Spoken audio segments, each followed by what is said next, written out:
متدلعه، اللعيبه دي مش يعني مش شايفين ان هم هيحصل لهم حاجه، شايفين ان الدنيا تمام وقشطه وايزي والدنيا حلوه وعادي. انا بلعب في الاهلي باخد فلوس والدنيا حلوه. حسين الشحات هو اللي نزل النهارده، نازل جعان كوره، دي لعيب، ده لعيب جعان كوره، مش في مستواه على فكره. حسين الشحات هو بيلعب كده النهارده، ده مش مستوى حسين الشحات.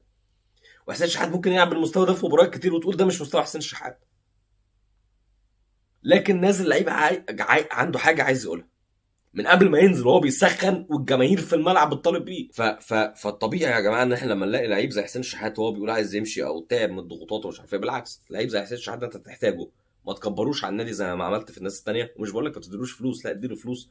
شوف لو هو محتاج يعدل عقده، شوف بس اتعامل معاه بطريقه صح. ما تعملش بقى معاه بطريقه بالتانيين اللي انت مرقعتهم، اللي هم دلوقتي ما بيلعبولكش كوره في الملعب، وزي ما انت شايف يعني الاداء عامل ازاي. فاحنا ما زال اداء النادي الاهلي مش كويس، لعيبه كتير عليها علامات استفهام. اتمنى ده يتعدل مع المدير الفني الجديد وكابتن وليد صلاح الدين بقى يبدا يمسك اوضه اللبس شويه. تعليق يا جماعه على موضوع امام عاشور، لان انا ما طلعتش بقى لي فتره كبيره، دي اخر حاجه اتكلم عليها. بصوا يا جماعه، انا امام عاشور انتقدته في مباريات كتير لما ما كانش بيأدي، وكان في ناس بتزعل، وكان امام عاشور من في وقت ما المحرم بالنسبه لجماهير من النادي الاهلي او قطاع من جماهير النادي الاهلي.